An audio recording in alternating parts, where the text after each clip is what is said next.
She thought he was just late. But when Camille arrived at the exotic resort, she didn't expect to walk into her husband's secret wedding ceremony. With divorce papers in one hand and a court order in the other, she wasn't there to stop the vows. She was there to rewrite them. The sun filtered softly through the tall glass panels of the Sinclair estate, casting long golden lines across the polished marble floors. Everything about the place exuded quiet luxury, tastefully minimalist, yet expensive in every subtle detail. A sweeping staircase framed by hand-carved banisters curved elegantly down to a spacious foyer, while a grand chandelier sparkled above like a frozen cascade of diamonds. It was the kind of house people drove by slowly, just to imagine what life inside might feel like. But beauty can be deceiving, and behind the pristine windows and manicured hedges, something quietly rotted beneath the surface. Gregory Sinclair stood in front of his mirror, adjusting his cufflinks with the care of a man who believed appearances were everything. He was the picture of refinement, late 40s, tall, trim, with salt and pepper hair that only made him more distinguished, not older. His tailored navy blue suit hugged his frame perfectly, a subtle display of wealth that didn't need to shout. His reflection smiled back at him, confident, successful, untouchable. He didn't just enjoy luxury, he embodied it. Behind him, Camille Sinclair watched from their bedroom doorway. She leaned quietly against the doorframe, her silk robe tied loosely at her waist, her long auburn hair still tousled from sleep. There was something regal in the way she carried herself, a quiet elegance that spoke of old-world grace rather than modern vanity. Her green eyes lingered on her husband, not with admiration, but with something else, something quieter, something heavier. "You're leaving early again," she said, her voice calm, but not without weight. Gregory didn't turn around. "Board meeting. We're finalizing the acquisition papers this morning. You know how it is." He straightened his tie, eyes still fixed on his reflection. "You said that yesterday," she replied, crossing the room toward the bed, where she sat with slow precision, folding one leg over the other. He gave a half shrug, glancing at his watch. "Well, then maybe I'm working hard to make sure we keep this lifestyle." His words came smoothly, like a rehearsed defense. Camille didn't respond immediately. She glanced toward the window where sunlight painted soft lines across the plush carpet. "It's not the lifestyle I'm worried about." Gregory finally turned, flashing the same charming smile he used in boardrooms and fundraising galas. "Then what are you worried about, sweetheart?" She hesitated, then shook her head. "Nothing," she said, though they both knew that wasn't true. He walked over and kissed her forehead lightly. Routine, mechanical, absent of warmth. "Try to get some rest today. You've been looking tired." She nodded, watching him walk out of the room. The door clicked shut, and silence filled the space like fog.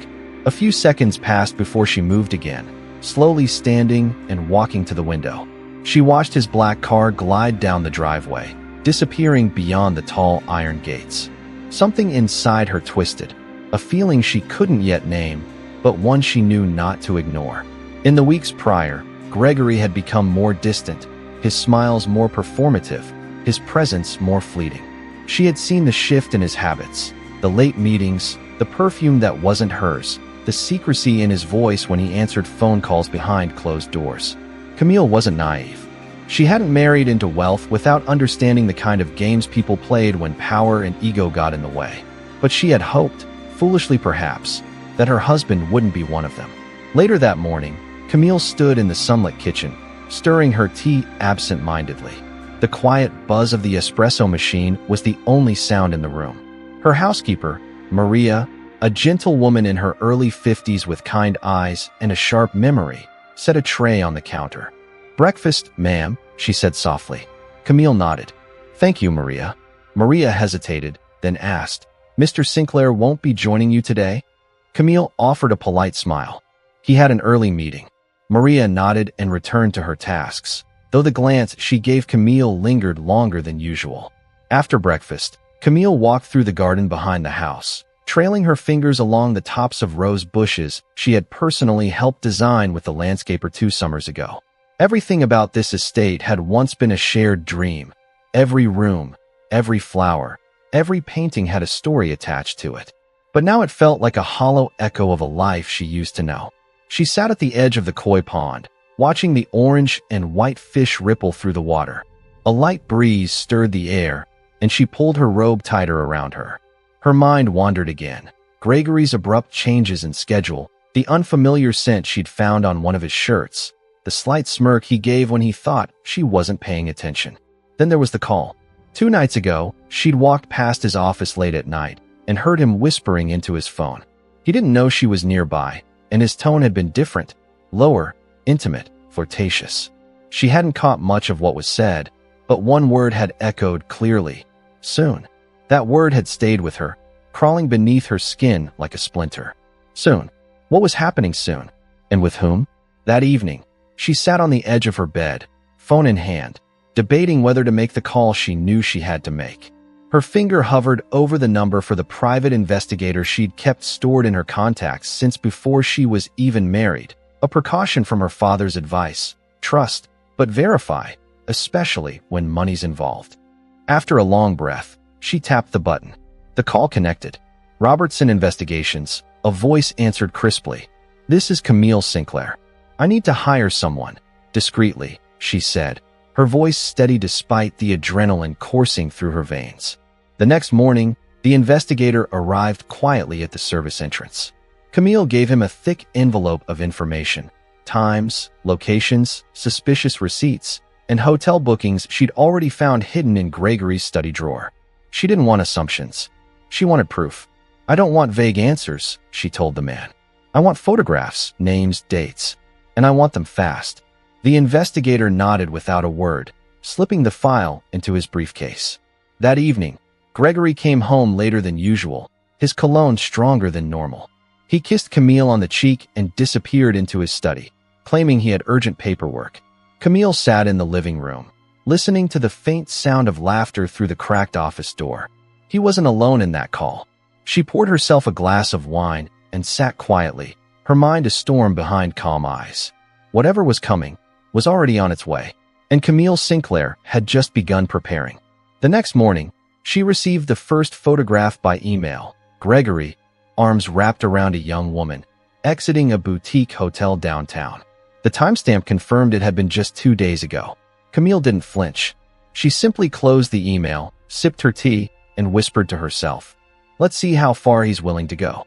And in the stillness of her mansion, the war began, quietly, elegantly, and with a calm fury that only a betrayed woman could truly understand.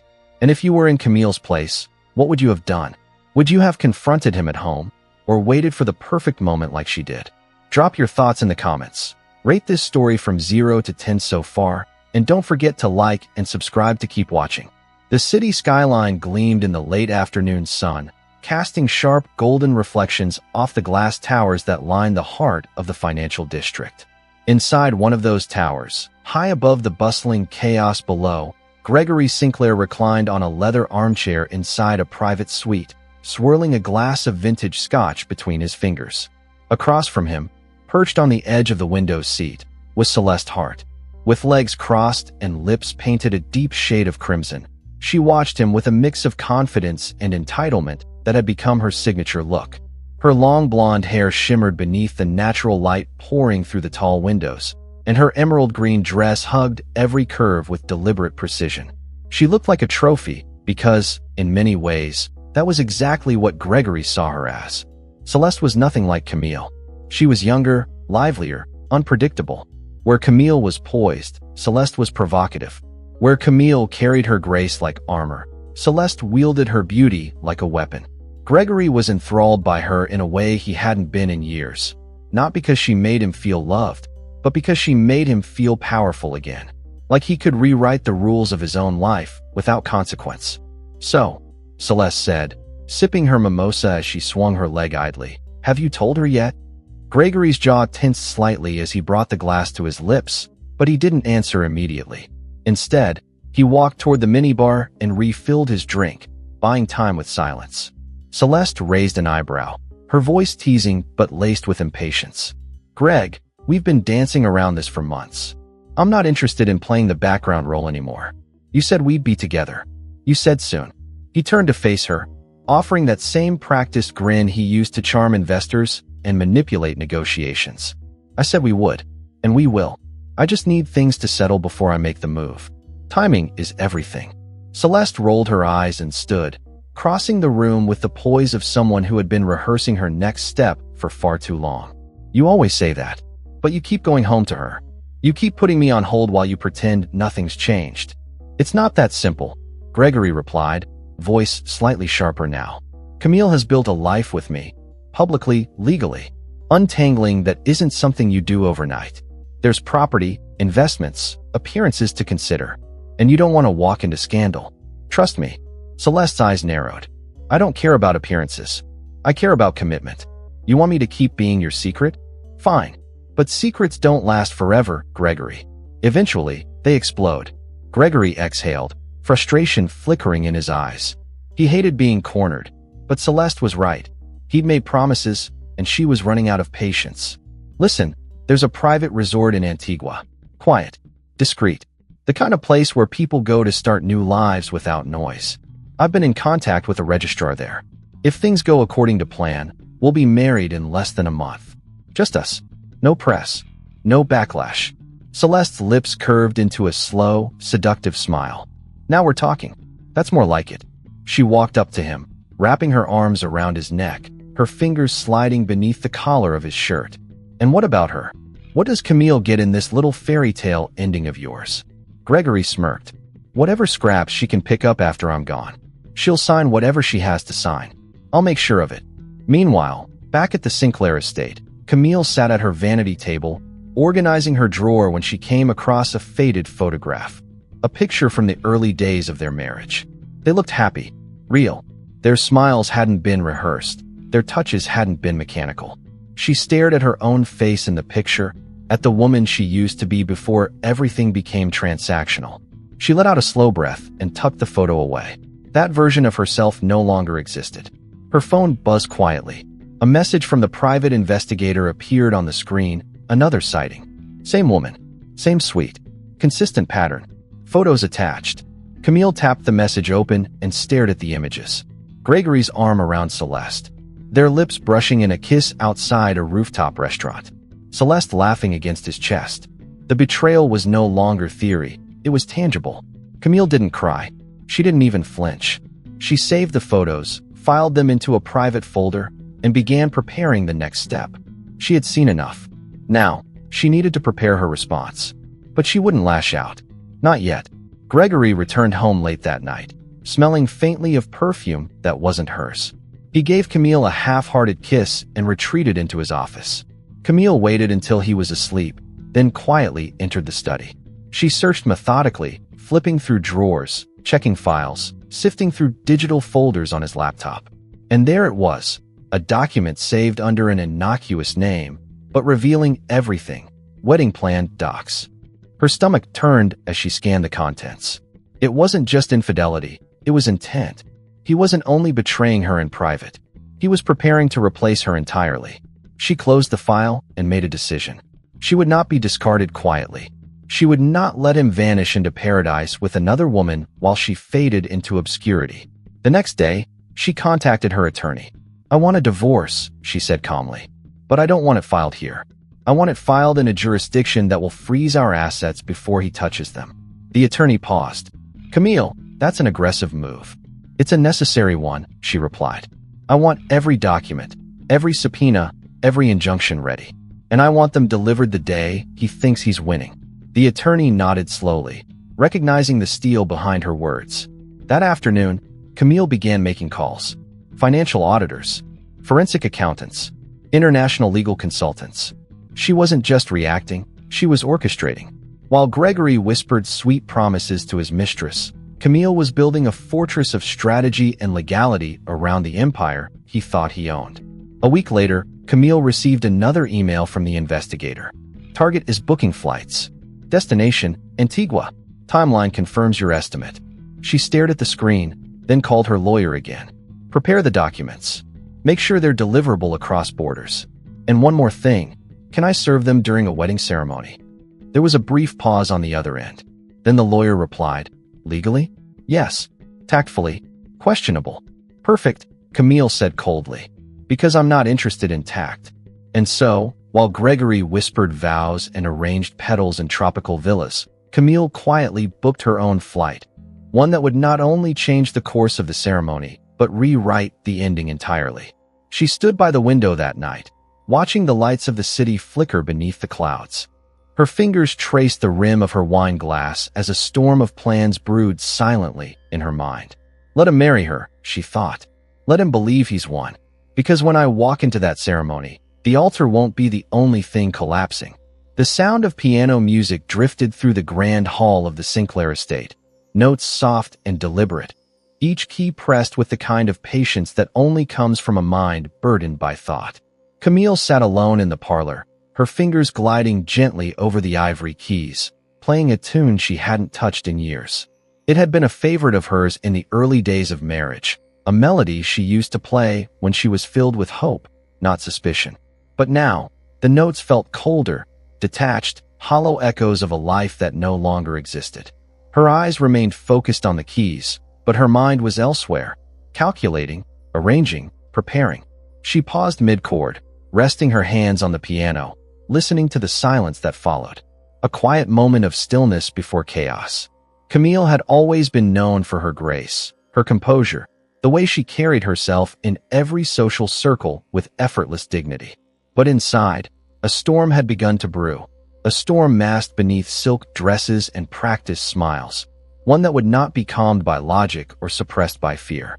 She stood slowly and walked to the large bay windows, staring out across the garden that had once been her sanctuary. And yet, even here, peace felt like a stranger. The branches swayed in the wind, but everything felt still and waiting. That evening, Gregory returned home earlier than usual. He carried the scent of aftershave and subtle hints of champagne, a mix that didn't belong to his daily routine. Camille greeted him in the foyer with a gentle smile, her eyes unreadable. He kissed her cheek, light as air, then loosened his tie, already halfway detached from the conversation. "Long day," he said, tossing his blazer on the nearby chair. "Clients are exhausting lately." She nodded politely. "You've been working so hard. I hope you're not burning yourself out." Gregory gave a short chuckle and walked toward the kitchen, pouring himself a drink. Someone has to keep this empire running. He leaned against the countertop, sipping whiskey with nonchalance. Camille walked in behind him, standing in the doorway with her arms folded gently in front of her. "And you think I don't notice how far you've gone to keep it running?" she asked quietly. He turned slightly, raising an eyebrow. "What's that supposed to mean?" "I mean the late nights. The secret of meetings. The way you flinch every time your phone rings," she said, her voice even, controlled. "You think I haven't noticed?" Gregory shrugged. "You're overanalyzing again. You always do this when you feel left out." "Left out," she repeated, tasting the words like something bitter on her tongue. "Is that how you see it? Like I'm a shadow lingering around your spotlight?" Gregory waved a hand dismissively. "You're being dramatic, Camille. Don't turn this into something it's not." She said nothing more.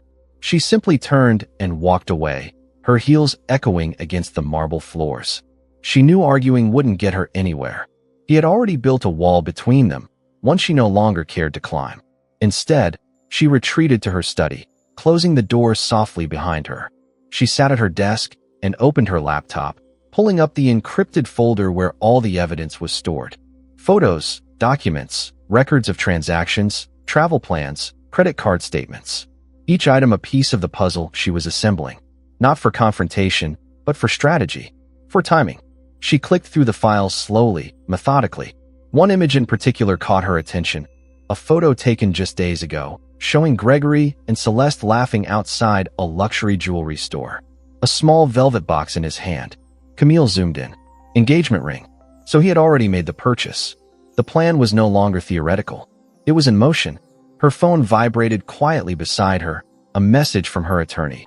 "We can proceed with the divorce filing anytime. Let me know if you want me to execute the asset freeze request before or after the ceremony." Camille replied with a single sentence. "After. I want him to see it unravel in front of her."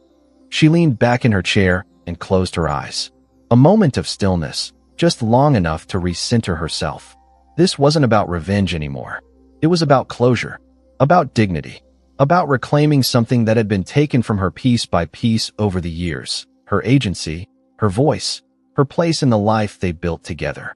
The next day, Camille received a call from her investigator. "He's accelerating plans," the man said. "Looks like the wedding's been moved up. 2 weeks from now." "Location confirmed?" she asked, voice steady. "Antigua. Private villa, registered ceremony, limited guest list." "Good," she said. "Send me the final surveillance file. I want everything documented, guest list, timing, local legal contacts." "You're going there?" "I am," she said plainly. After the call, she contacted a trusted acquaintance in the legal field, an old family friend who practiced international law and had deep contacts in the Caribbean. She explained everything, omitting only the emotional details. He agreed to assist. Within days, she had arranged for local counsel, filed court orders to be held in abeyance, and secured authorization to serve documents on foreign soil during the ceremony itself. Camille was meticulous. She knew this would be her only moment, her only chance to turn the tables without raising suspicion.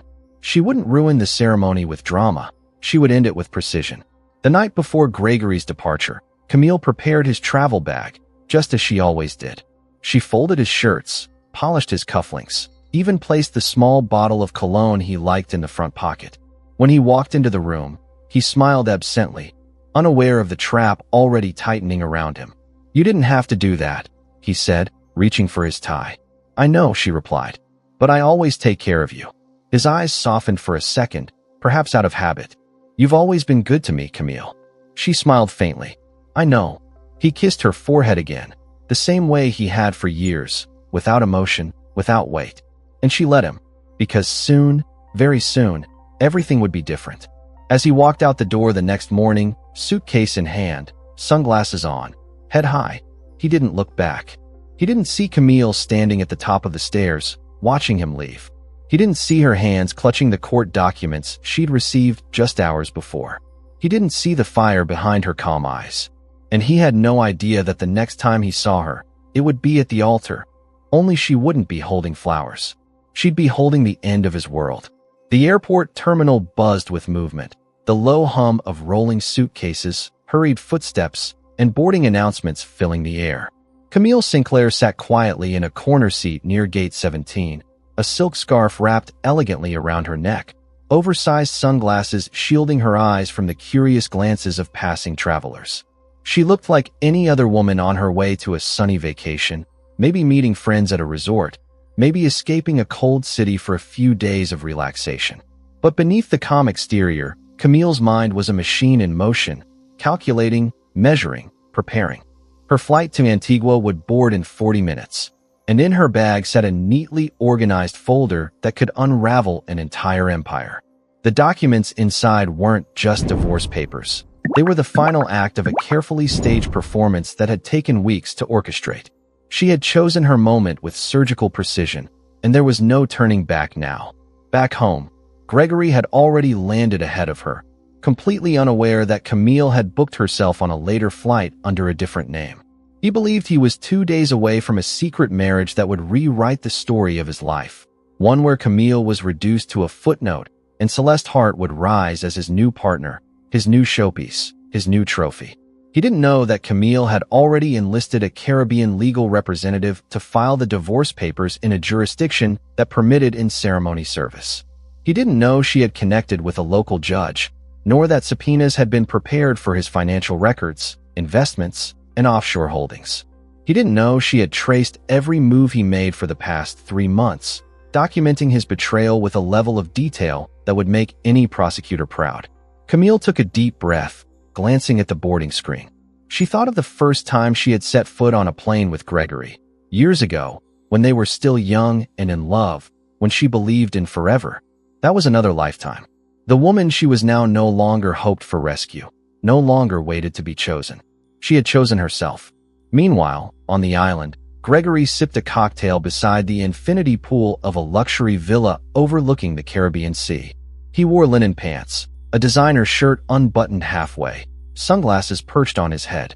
His phone buzzed beside him, but he ignored it, instead turning his attention to Celeste, who had just emerged from the villa in a flowing white robe, her blonde hair cascading down her back in loose waves. She looked like a vision of freedom, of escape, of indulgence. He smiled as she approached him, slipping onto the lounge chair beside his. She kissed his cheek and leaned against him, her fingers lazily tracing circles on his chest. "Everything's perfect," she murmured. "It is," Gregory said, holding his glass up to the sun. "We deserve this." Celeste tilted her head. "And you're sure everything's taken care of? Your wife won't be an issue." Gregory chuckled. "She won't even know it happened. The papers will be filed once I'm back, quietly. No drama. No scene. She'll take the settlement, and that'll be that." Celeste smiled, but her eyes flickered with something more calculating. "You promise she won't ruin this for us?" "I promise," Gregory replied, placing a kiss on her lips. "She's not like that." But Camille was not who she used to be. Back in her hotel room, she stood on the balcony, watching the ocean waves crash rhythmically against the shore. The warm breeze rustled the hem of her dress, and the setting sun bathed everything in gold. On the table beside her sat the black folder, its contents organized and labeled. She opened it again, even though she had memorized every page. There were 2 sets of papers, one for divorce, filed legally and enforceable in both their home country and Antigua, and another, an emergency court order freezing all liquid assets pending review of suspected financial concealment. Her fingers hovered over the edge of the paper before she carefully closed the folder again. She didn't allow herself to hesitate. There had been enough hesitation in her life already. Enough second chances, enough swallowed pride, enough nights pretending not to hear his phone buzzing at midnight. The following morning, she met with her local legal liaison, a sharp-eyed attorney named Marcus Bennett who had practiced in international marital law for over 2 decades. He reviewed the final documents with her over breakfast in the hotel's quiet garden cafe. "It's all here," he said, tapping the papers. "You're legally protected. The service will be recognized under both jurisdictions." Once he's served, the asset freeze goes into effect immediately. "And the timing?" Camille asked, pouring herself a cup of tea. "We'll wait until the marriage officer begins the declaration portion of the ceremony. That's the moment it becomes legally binding. That's the moment we stop it." Camille nodded slowly. "And the court officer?" "Already briefed. He'll be on standby just outside the ceremony space. The second you give the signal, we move." A strange calm washed over her. Not peace, not exactly, but clarity. It was the feeling of standing at the edge of a decision and knowing there was nothing left to consider. The plan was set. The pieces were in motion. All that remained now was execution.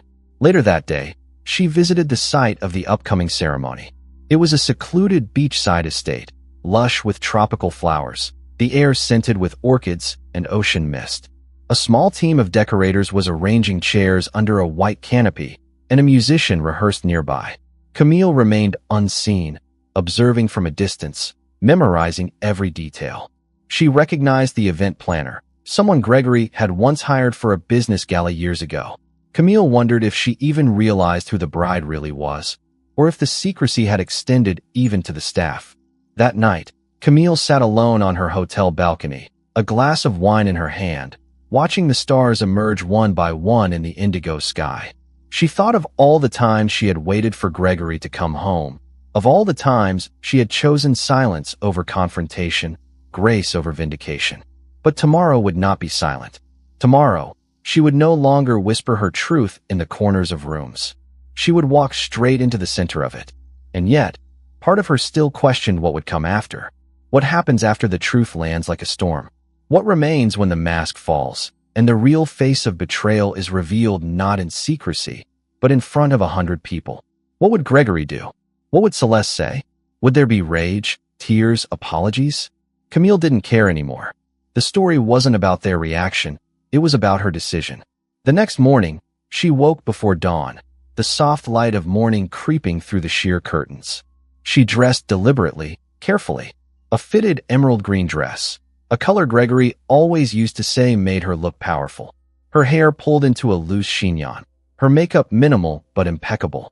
She looked like a woman who had not been abandoned, but reborn. And in her hand, she carried the folder, the same one that would change everything. She stepped into the taxi and gave the driver the address. As they drove toward the ceremony, Camille leaned back in her seat, her eyes fixed on the horizon. The ocean shimmered ahead, vast and unbothered by human affairs. In the distance, the estate came into view, flowers blooming, guests arriving, champagne being poured, music beginning to play. The wedding was beginning. So was the reckoning. The villa stood at the edge of the Caribbean Sea, perched like a jewel embedded in the cliffs, overlooking the turquoise waves that curled and crashed softly below. Its whitewashed walls gleamed in the morning sun, palm trees swayed gently in the breeze, and every inch of the estate was tailored to evoke exclusivity, secrecy, and indulgence. The kind of place where people disappeared from the world, not to hide, but to reinvent themselves. Gregory Sinclair had chosen it for that exact reason. He didn't want a wedding that would attract headlines. He didn't want reporters or curious eyes or inconvenient questions. He wanted silence. He wanted control. And above all, he wanted to erase the past with a single vow. He stood on the villa's terrace with a glass of champagne in hand, wearing a crisp white linen shirt and matching trousers, his sunglasses reflecting the glint of morning light off the water. Beside him, Celeste Hart twirled in a white silk robe, laughing at something one of the attendants had said, her bare feet tapping against the warm stone floor. Her blonde hair was pinned in loose waves, a flower tucked behind her ear.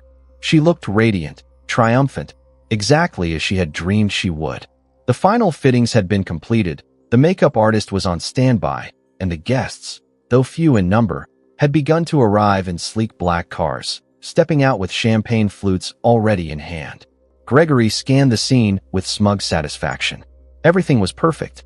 The ceremony would be held on the lower terrace, beneath a custom-built pergola draped in cascading white orchids and silken cloth, just steps away from the edge of the cliff. A string quartet had already begun their warm-up nearby, and a gourmet chef was busy preparing an extravagant reception spread that would rival any high-profile wedding back home. Every detail had been hand-selected to reflect opulence without attracting attention. He had paid a premium for privacy, and it showed. Inside the villa, Celeste sipped her mimosa while her stylist fussed with the final details of her wedding ensemble. She watched herself in the full-length mirror, admiring how the satin hugged her body in all the right places. Her eyes glistened with ambition more than sentiment. She wasn't marrying for love. She was marrying for position. This was a coronation, not a commitment. She had clawed her way here, and she wasn't about to let anything ruin her ascent. "You look stunning," one of the stylists said with awe in her voice. "I know," Celeste replied without blinking. Downstairs, Gregory reviewed the final wedding documents with the local registrar, ensuring everything was in place. The officiant, a discreet and well-paid professional, went through the final details with quiet efficiency. No press, no digital trail, no public records until well after the ceremony was concluded. Gregory had insisted on that clause. He wanted time to return home, settle the divorce paperwork with Camille, and present his new wife only once the ink had dried and the money was secured. He thought of Camille briefly, her face barely flickering across his mind, before shaking it off with another sip of champagne. "She'll be fine," he muttered to himself. "She'll get her settlement and move on." But what he didn't know was that Camille Sinclair had arrived on the island the night before. She had checked into a modest boutique hotel across the bay under a pseudonym, slipping in and out without drawing attention. She'd spent the early hours of the morning reviewing the final legal strategy with her attorney, rehearsing the exact moment everything needed to unfold.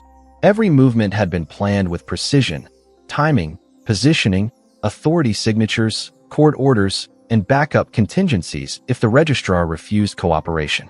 There was no room for improvisation. This had to unfold exactly as designed. At noon, she dressed in a soft, flowing gown of pale sapphire blue, the color contrasting deliberately against the sea of whites and neutrals that would dominate the wedding scene. Her heels were sensible, her hair swept into a clean bun, her face composed. She carried a small clutch, and inside it, folded meticulously, were the documents that would dismantle the illusion Gregory had spent months constructing. She stared at herself in the mirror before leaving the hotel, and for a moment, she felt something stir deep in her chest. Not fear, not anxiety, something stronger, something like closure. Back at the villa, the ceremony was moments from beginning. The guests had taken their seats, murmuring softly as the quartet began to play a gentle prelude. Celeste stood at the top of the terrace steps, veiled and radiant, gripping a small bouquet of white peonies. Her eyes sparkled with self-satisfaction. This was her moment. the culmination of every whispered promise and every stolen glance. Gregory waited beneath the pergola, standing tall, his suit freshly pressed, his smile broad. He turned to the officiant and nodded. "Let's begin." The officiant stepped forward and welcomed the guests, reading the opening words of the ceremony with measured cadence. The music swelled as Celeste began her descent down the stairs, each step deliberate, each gaze focused solely on her. Everyone turned to watch the bride. No one noticed the woman who slipped silently into the back row. No one noticed the way she stood calmly, eyes locked not on the bride, but on the groom. Camille's heart didn't race. Her hands didn't tremble. She watched with clinical stillness as Celeste took her place beside Gregory, slipping her hand into his, smiling up at him with the confidence of a woman who thought she had won. The officiant turned to the couple, beginning the legal declaration. "Before we proceed with the vows," he said, "it is my duty to ask if there is any reason, legal or otherwise, why these two individuals should not be joined in matrimony." The pause that followed was meant to be symbolic. It was tradition, a moment for reflection, a formality. But Camille stepped forward. "Actually," she said, her voice clear and firm, "there is a reason." The words cut through the air like a blade. Heads turned. Gasps rippled through the seated guests. Gregory's face paled as his eyes met hers. For a moment, the world seemed to freeze. Even the music stopped. "Camille?" he breathed, disbelief and panic flooding his voice. She walked forward slowly, gracefully, never breaking eye contact. She reached into her clutch and pulled out the documents, holding them out for the officiant. "These are divorce papers," she said, her voice unwavering. "Filed under a jurisdiction that permits immediate service and asset freeze upon delivery. Effective immediately." The officiant hesitated, glancing between her and Gregory. She turned to the second man standing just behind her, a court official, previously unnoticed, now stepping forward with a second folder. "And this is a court order," Camille continued, "to freeze all shared assets and begin a full audit into undisclosed offshore accounts." The silence turned to chaos. Celeste stared at Gregory, her mouth falling open, her bouquet slipping from her fingers. Gregory looked from Camille to the documents in horror, reaching out to grab them from the officiant's hands. But it was too late. The moment had passed. The papers had been served. The order had been processed. "You can't do this," he growled. "I just did," Camille said quietly. The guests sat in stunned silence. The string quartet hadn't resumed playing. Celeste stepped back from the altar, eyes narrowed, voice trembling. "You lied to me," she hissed at Gregory. "You said she wouldn't be a problem." "She wasn't supposed to know," he began, but stopped himself. It didn't matter anymore. Camille turned to leave, her work complete. But before she walked away, she glanced at Celeste, her voice soft but slicing. "Enjoy paradise while it lasts. It comes with a cost." And then she was gone. The sky above the island was a brilliant blue, unmarred by clouds, with the sun casting warm streaks of light across the lush canopy of palm trees that framed the ceremony space. The gentle rustle of tropical leaves blended with the murmur of ocean waves, creating the perfect soundtrack for what should have been a dreamlike wedding day. Everything had been arranged down to the smallest detail. The timing of the music, the seating of each guest, the delicate fragrance of orchids woven into the canopy above the altar. Everything was picture perfect. Everything but the truth. Gregory Sinclair stood frozen beneath the floral archway, his mind unable to fully process what had just occurred. The guests, stunned into silence just moments before, had erupted into hushed whispers and wide-eyed stares. Every head turned back and forth between him, Celeste, and the woman now walking away, his wife, Camille, who had delivered a legal thunderbolt with the grace of a queen and the precision of a surgeon. For Gregory, the moment felt surreal, as though the air had thickened around him, leaving him short of breath and reeling from the impact. Camille didn't look back as she crossed the stone terrace, the long hem of her sapphire dress trailing elegantly behind her. She didn't need to see Gregory's expression. She could feel it, taste it in the way the air had shifted, the way the tension in the crowd swelled like a balloon ready to burst. Her footsteps were calm, measured, each step a deliberate message. "I saw everything. I knew everything. And I chose exactly how and when to expose it." Behind her, the court official remained behind to complete the service process, handing a second copy of the order directly to the officiant and another to the villa staff manager, who, though visibly shaken, nodded and accepted the papers with a trembling hand. Celeste stood still at the altar, her bouquet now crushed in her grip, petals falling to the floor in soft white fragments. Her lips were parted, but no sound came out. She looked from Gregory to the documents, and then to the gathering crowd that was slowly rising from their seats in stunned disbelief. Her cheeks flushed red, not with embarrassment, but with rage. It wasn't supposed to happen like this. She had been promised a flawless ceremony, a seamless transition from mistress to wife. She had envisioned applause, admiration, the satisfaction of triumph. But now, she was standing at the center of a scandal, and her carefully curated fantasy was unraveling thread by thread. Gregory stepped forward, trying to gather control, his voice sharp and low. "Everyone, please sit down. This is a misunderstanding, a personal matter that's being taken out of context." But no one moved. The weight of Camille's words still hung in the air like smoke.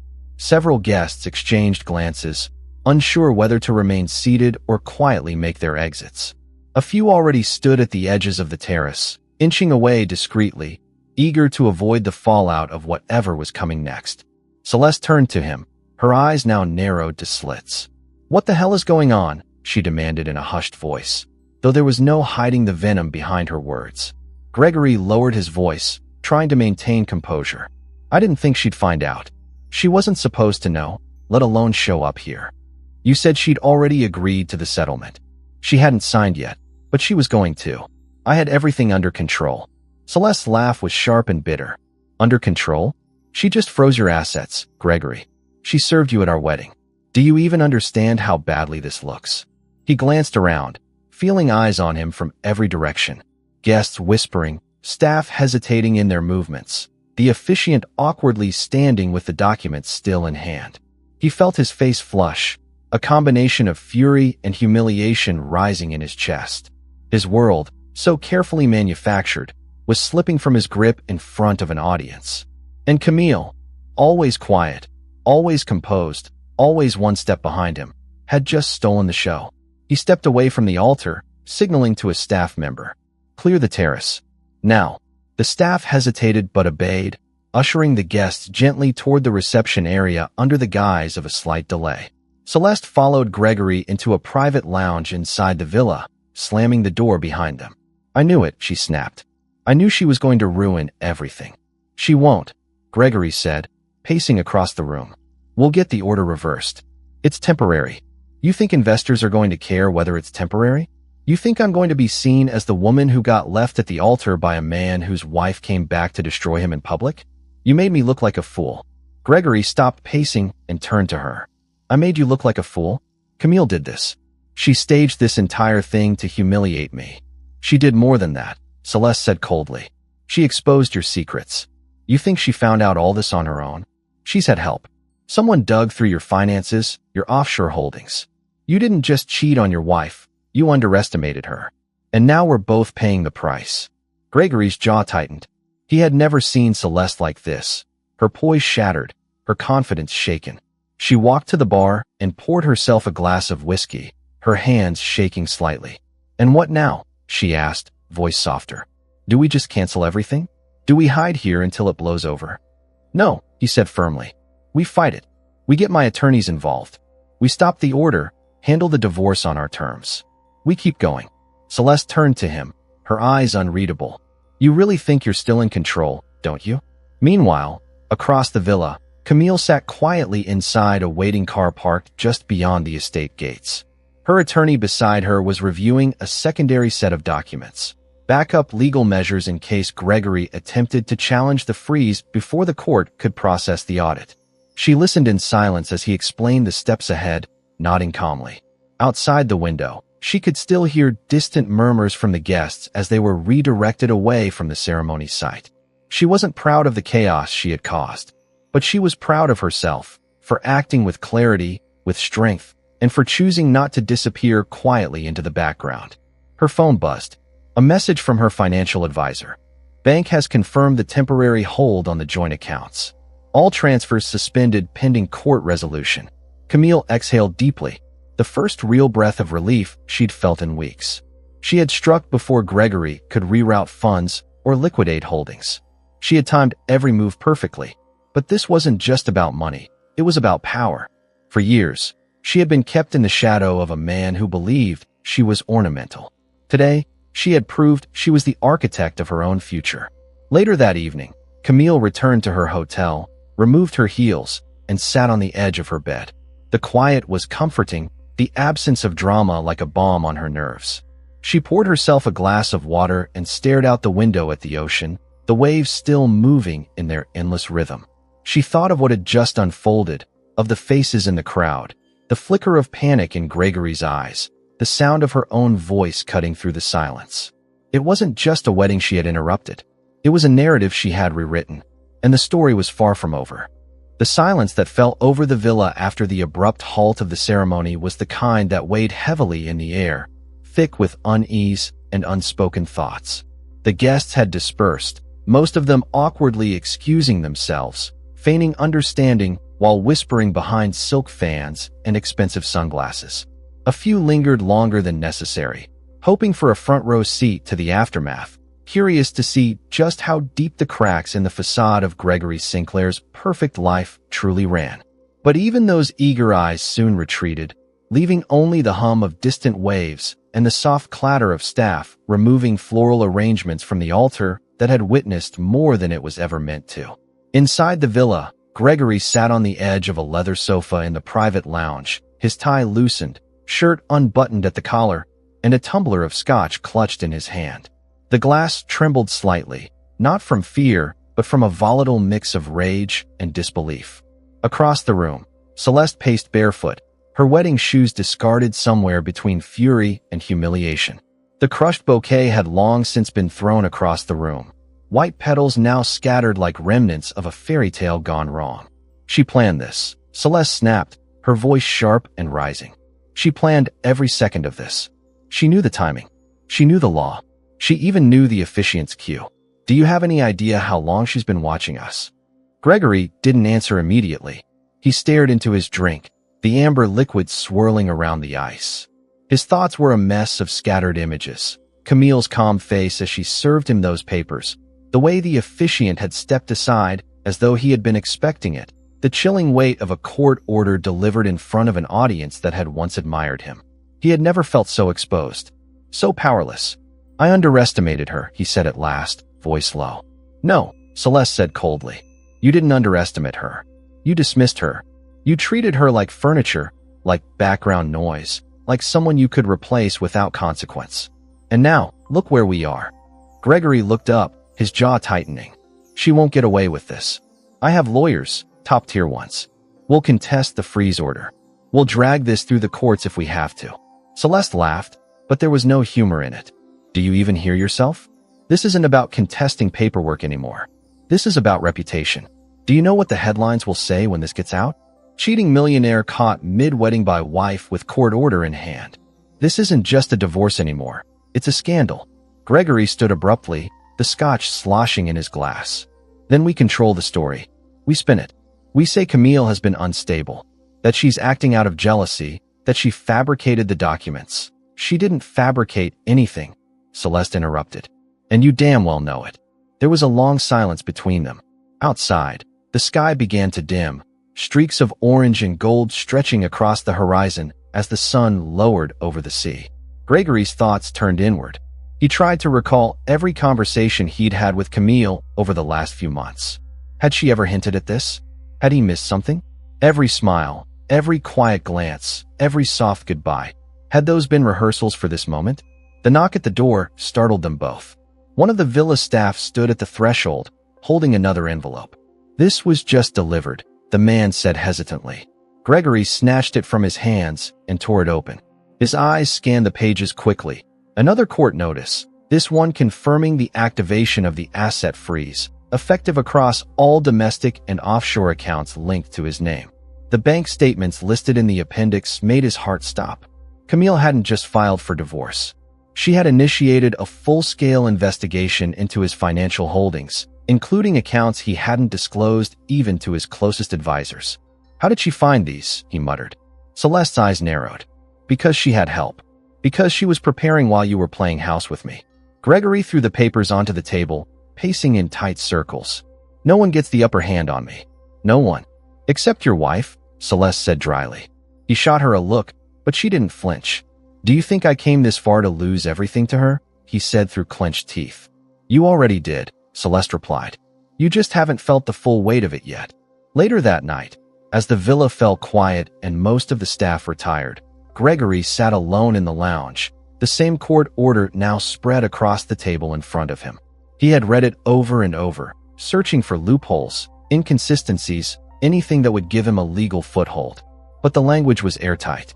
The financial freeze was tied to allegations of concealment and fraudulent asset transfers, both damning and plausible enough to hold up in court. And the worst part? He had no idea how much more Camille had in her arsenal. If she had uncovered his offshore holdings, what else had she found? The shell corporations? The under-the-table consulting fees? The falsified expense accounts? His phone buzzed beside him. A message from his attorney finally arrived. We're reviewing the documents. This may take time to unravel. For now, do not attempt to access or move any funds. It will trigger legal repercussions. He slammed the phone down, the glass screen cracking slightly on the edge of the table. He felt cornered, caged in his own fortress. For a man who had always thrived on control, the loss of it was unbearable. Across town, in a quiet boutique hotel room, Camille lay in bed, staring at the ceiling.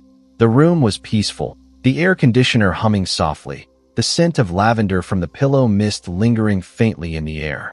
But her mind was not quiet. She thought of what would come next. The media frenzy once word spread, the legal battles, the inevitable backlash. She wasn't naive. Gregory would retaliate. He would call in favors, twist narratives, try to claw back what he could. But she was ready. For the first time in her life, she wasn't just reacting, she was leading the charge. She reached for her tablet and opened the notes she had compiled over the past few months. Names, timelines, transactions, shell companies, evidence she hadn't even used yet. She still had cards to play.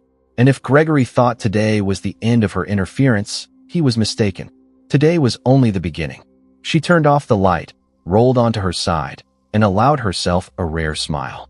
Because tomorrow, the real reckoning would begin. The morning air hung heavy with salt and sun, but the serenity of the Caribbean breeze did little to soften the tightening noose around Gregory Sinclair's world. The luxury villa that once represented freedom now felt like a gilded prison. He had barely slept. The leather sofa bore the imprint of his restless form, his suit jacket crumpled beside him, an untouched glass of whiskey sweating on the table. His phone lay silent now, no calls, no messages. Just an ominous silence that mirrored the eerie stillness inside the estate. Outside, the staff moved quietly, avoiding eye contact, their once courteous glances now replaced by stiff nods and hushed whispers. They had heard. Everyone had heard. The story had already begun to circulate through the local staff, spreading like wildfire. The cheating millionaire. The secret marriage. The wife with the court order. Even on an island built for discretion, gossip found its way into every corridor. Gregory stared blankly at the court documents again. He didn't know what he was hoping to find. Perhaps a missed clause, a technical error, some small, overlooked flaw that would offer him a lifeline. But there was nothing. Camille had outmaneuvered him in every direction. He still couldn't comprehend how she'd known about the offshore accounts, how she'd tracked the funds he had hidden so carefully over the years. He had used shell corporations, layered transactions, obscure trusts, all things designed to shield wealth from scrutiny. Yet she had traced them with surgical precision. She hadn't just filed for divorce. She had dissected his empire piece by piece. He remembered how it had started. Just after his third major acquisition, when the money had come faster than he could spend it, he'd begun creating pockets, secret financial bubbles that floated outside his official holdings. A transfer here, a fabricated consultant fee there, quietly filtered through private firms overseas. He told himself it was for insurance, for protection, for flexibility. But deep down, it was about power, about control, about having something that was truly his, untouched by marital agreements, unreachable by anyone but him. At least, that's what he thought. Now those accounts were listed in Camille's court filing. each account number tied back to shell companies he thought no one would ever discover. The court had issued a hold not only on domestic assets, but on international holdings, leveraging bilateral agreements between jurisdictions. Camille had done her homework. He had to admit it. Even in the throes of his humiliation, her legal strategy was masterful. Upstairs, Celeste sat curled in one of the armchairs, a silk robe wrapped around her frame, a look of bitter disbelief etched across her face. She hadn't spoken to Gregory since their blowout the night before. Instead, she had spent the morning calling her own contacts, trying to assess just how deeply entangled she had become in Gregory's crumbling financial world. Her phone calls revealed more than she was prepared for. Most of the gifts he had promised her, including the villa, the investment accounts, even the jewelry, were all in his name or linked to the now-frozen corporations. Nothing was secure. Nothing was protected. Everything she thought she was gaining was slipping away before she could touch it. She stormed downstairs, her heels clicking against the marble with sharp purpose. Gregory looked up from the couch, already anticipating the storm that followed. "You lied to me," she said, her voice cold and steady. "You said everything was taken care of. You said the money was safe." "I didn't lie," he snapped. "It was safe. She found it." Celeste folded her arms. "She found everything. You didn't protect anything. You've ruined everything." Gregory rose to his feet. "Don't put this on me." "Oh, please," she scoffed. "Who else am I supposed to blame? You're the one who told me I'd be set for life. You're the one who promised me security, legacy, freedom. You said I'd never have to look over my shoulder. I didn't expect her to go this far." "She didn't go far enough," Celeste hissed. "Because if she had, she would have taken you to jail along with your damn court orders." Gregory flinched. The words struck a little too close to home.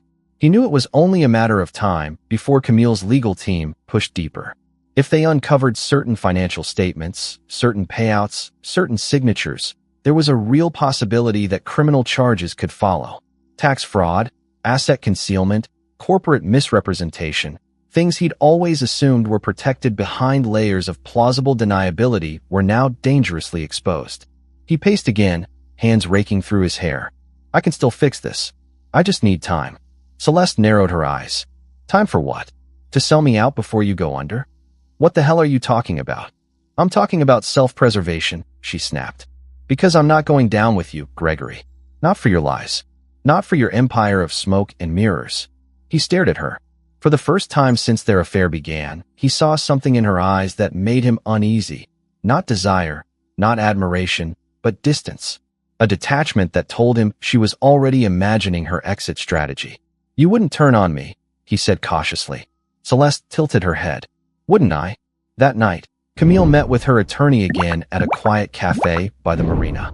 She wore a light dress and sandals, her demeanor composed, almost casual, as if this were just another dinner meeting. But the conversation was anything but routine. The attorney handed her a new file, an expanded list of Gregory's linked accounts, including recent digital evidence that pointed to unauthorized asset transfers made just days before the wedding attempt. Gregory had tried to move money right before the ceremony, hoping to slip it away unnoticed. But the transactions had been intercepted and flagged by the court system the moment the freeze order activated. "He's getting desperate," the attorney said. "He's trying to hide what's left." Camille nodded slowly. "Then we push further. We'll need to file an injunction to begin the audit process immediately. This could escalate." "I want it to escalate," she said calmly. "Let it all unravel." Back at the villa, Gregory sat alone in the dark, the only light coming from the blue glow of his laptop screen. He scrolled through emails from financial advisors, each message a variation of the same theme: delay, review, reassess, no access. Every door he tried to open now had a lock. Every account had a red flag. Every asset was under scrutiny. The empire he had built so carefully was being peeled apart layer by layer. His phone buzzed again. This time, it wasn't from an advisor. It was a message from an anonymous number. "She knows about the Zurich account. She'll use it next." He stared at the message, confusion and dread tightening in his chest. How could Camille know about Zurich? That was the most hidden account, one he hadn't even accessed in over a year. How deep had she gone? Who had helped her? He turned off the phone and sat back, rubbing his temples. Across the villa, Celeste quietly packed her bags, one item at a time. No arguments, no speeches, just silence and motion. And as the sound of her suitcase wheels rolled softly across the marble floor, Gregory realized he was hearing the sound of everything leaving him, bit by bit, piece by piece. And it was only the beginning. The heavy wooden door of the villa clicked shut behind Celeste as she stepped into the dim hallway, her suitcase trailing quietly behind her. There was a surreal stillness in the air, as if even the walls had grown tired of the unraveling spectacle that had become Gregory Sinclair's secret wedding. Her heels tapped softly against the marble floor, echoing through the corridor like a ticking clock, marking the precise moment when everything she had schemed for began to slip from her grasp. The hallway lights cast long shadows on the floor, shadows that followed her like silent reminders of all the secrets she had buried to get to this place, all the compromises she had made, and all the lines she had crossed. She stopped briefly near the front door, casting one last glance behind her at the villa that was supposed to be hers, a symbol of arrival, of elevation, of triumph. Instead, it had become a house of ghosts, whispers, and shattered illusions. She thought of the floral arrangements still wilting on the terrace, the empty wine glasses, the frozen expressions on the guests' faces as Camille stood before them and turned their fantasy ceremony into a courtroom spectacle.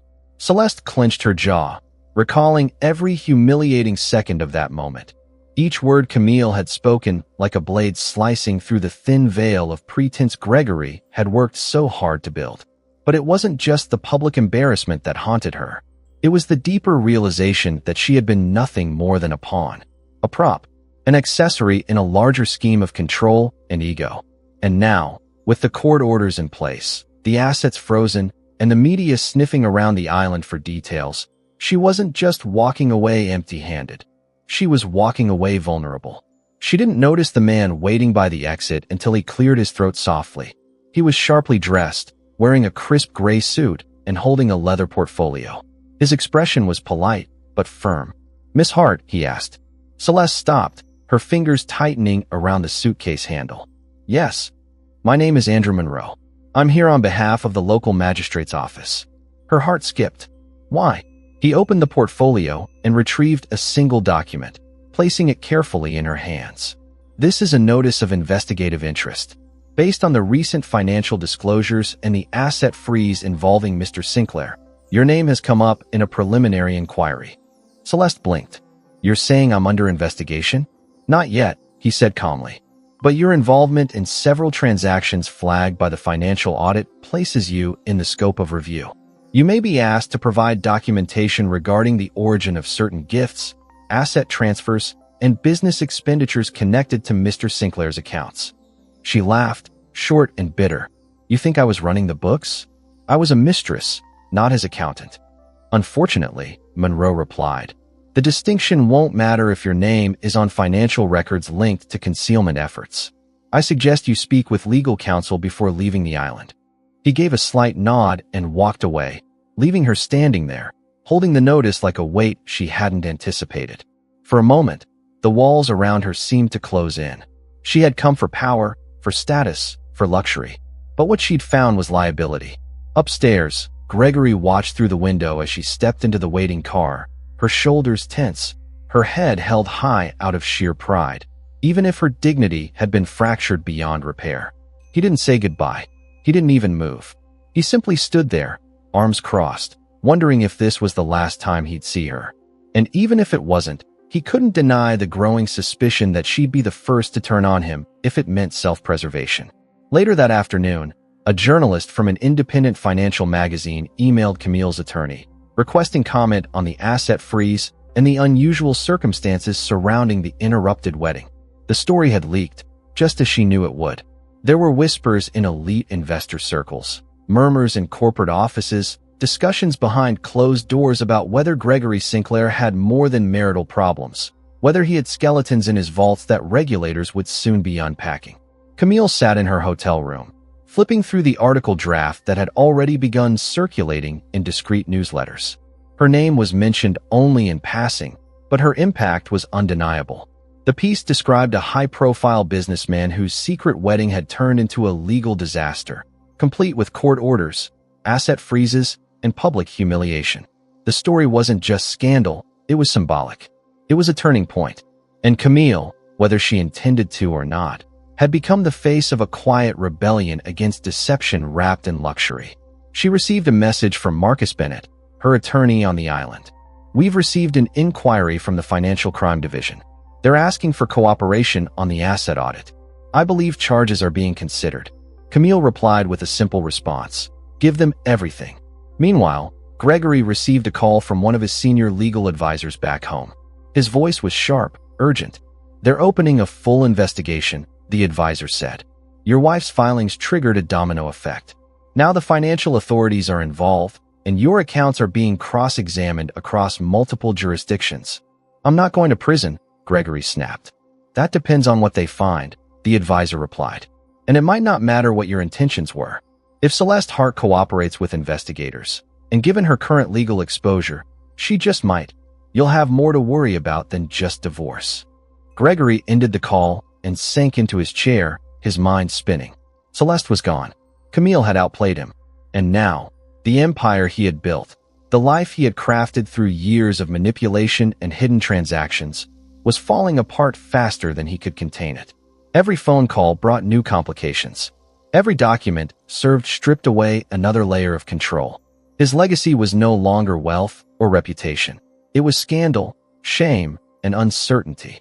And somewhere on the other side of the island, Camille walked along the beach at sunset, her bare feet sinking into the warm sand.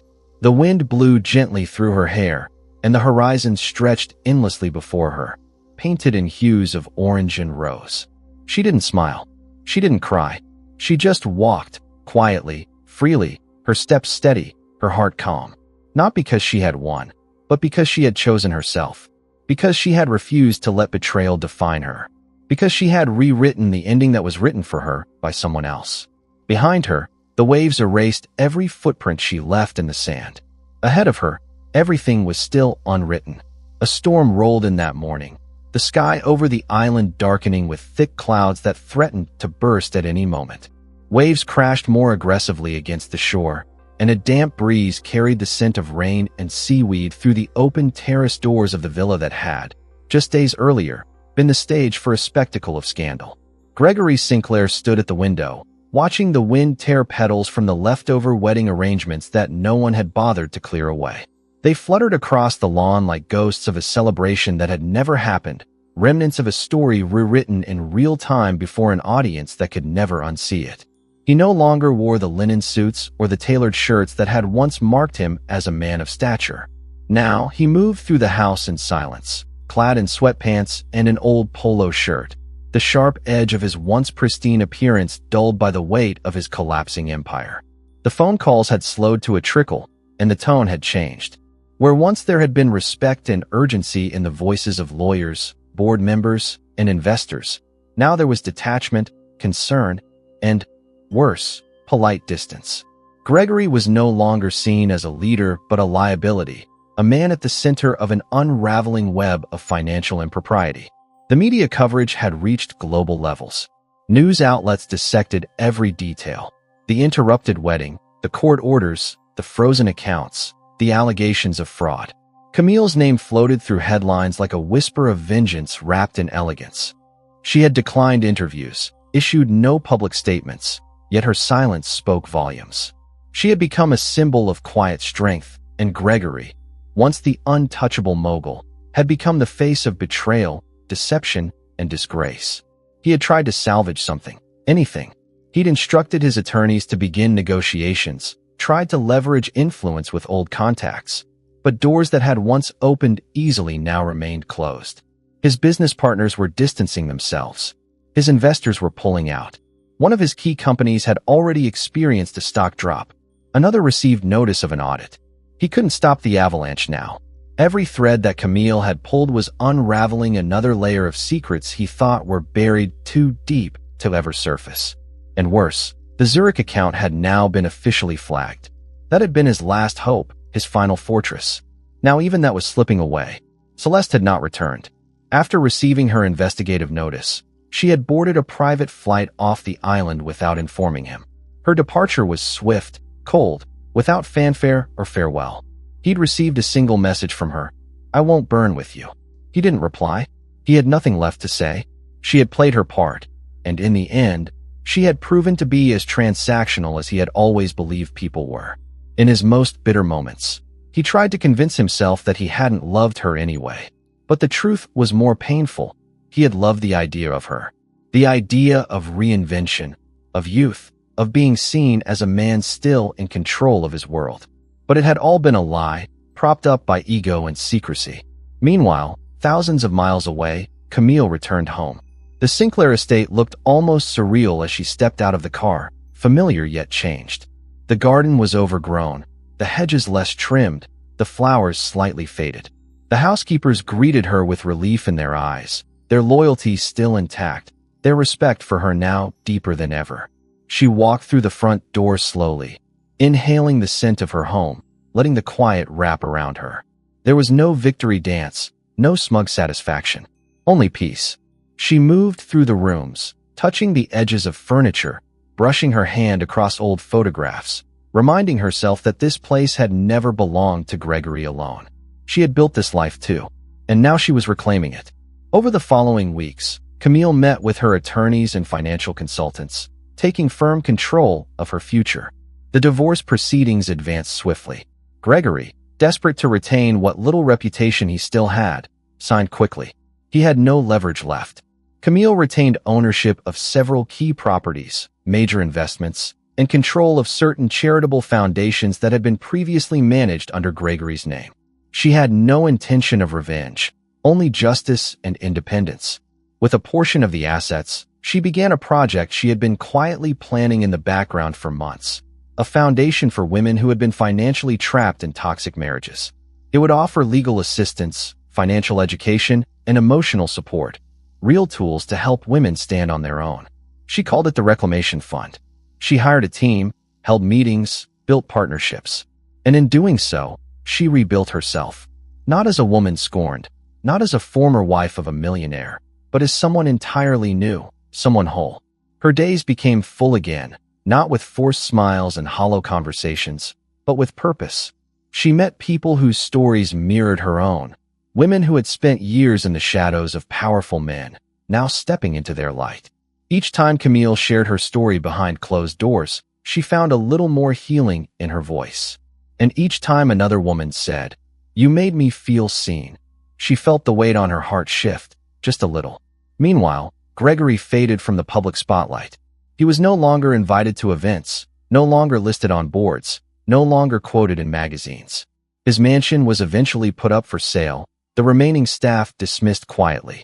The man who once walked into every room like he owned the world now walked through airports unnoticed, dressed in plain clothes, sunglasses shielding his face not from paparazzi, but from shame. In one final effort to reclaim some dignity, he agreed to a televised interview, hoping to control the narrative. But it backfired. Viewers saw a man defensive, bitter, unwilling to take responsibility. The court of public opinion had already made its ruling. In contrast, Camille was approached by a prominent publisher with an offer to write a memoir. She considered it, not for fame, but to create a space where her story could speak beyond the headlines. But before saying yes, she did something she hadn't done in years. She traveled alone. She booked a small cabin by the sea, far from cities, far from people, far from the noise. There, with nothing but the sound of waves and the scent of pine in the air, she reflected not just on what she had lost, but on what she had found. Herself.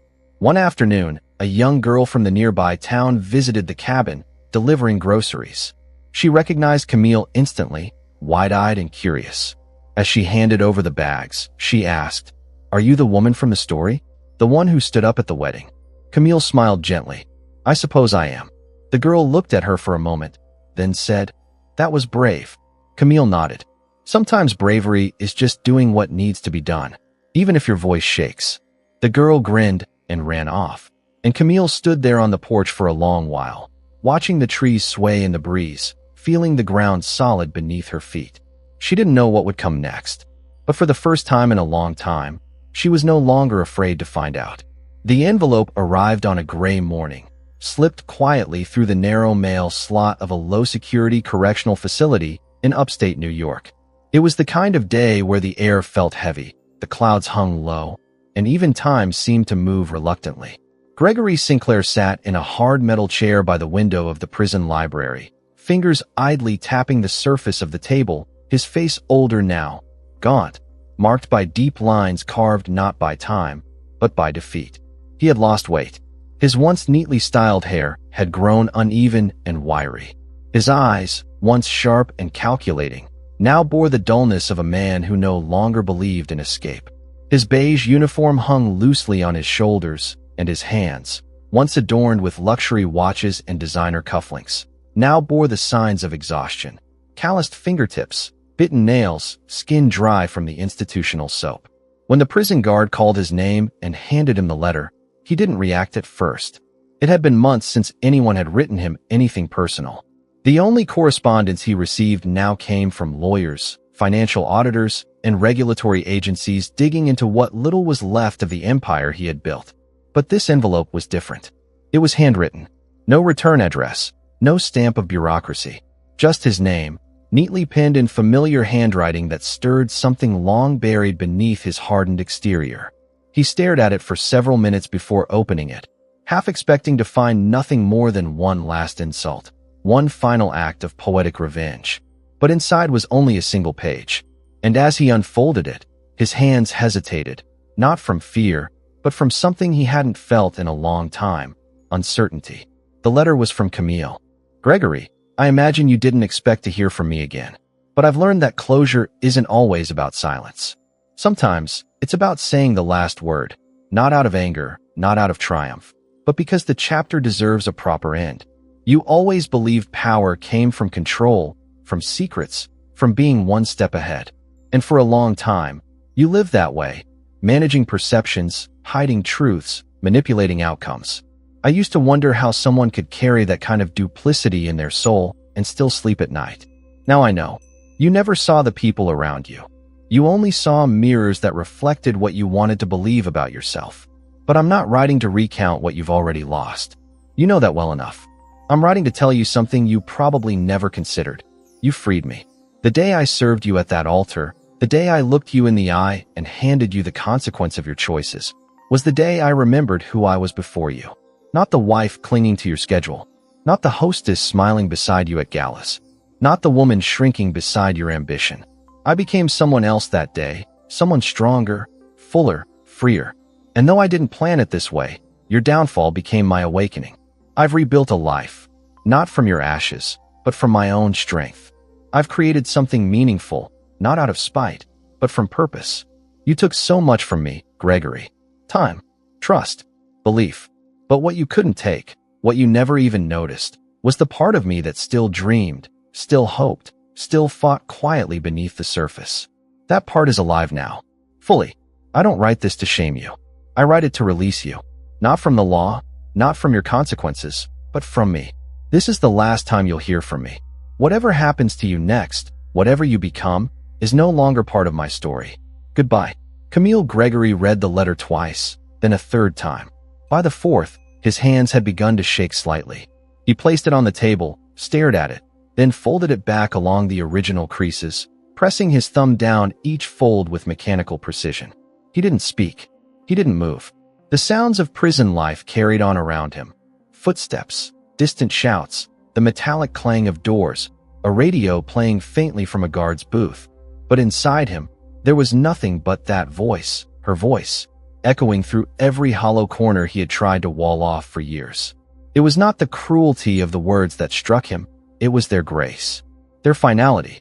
It was the first time in months he felt something close to remorse. Not for the money, not for the status, but for how little he had understood the woman he had once called his wife. He thought he'd broken her, but she had simply endured in silence until she no longer had to. He thought she was passive, but she had been patient. And he thought she would fade quietly into the background, but she had risen instead, casting a shadow larger than his own legacy ever could. That night, he sat in his bunk with the letter beside him, unable to sleep. He stared at the ceiling, hearing her words again and again. Not out of anger, not out of triumph, because the chapter deserves a proper end. He whispered the lines aloud, voice low, almost reverent. The walls around him felt colder than usual, the mattress thinner, the air heavier. There was no solace to be found in anything. Just that paper, that voice, that ending. The next morning, a prison librarian noticed Gregory returning the letter, carefully placing it between the pages of a book on leadership. A strange choice, she thought, but she said nothing.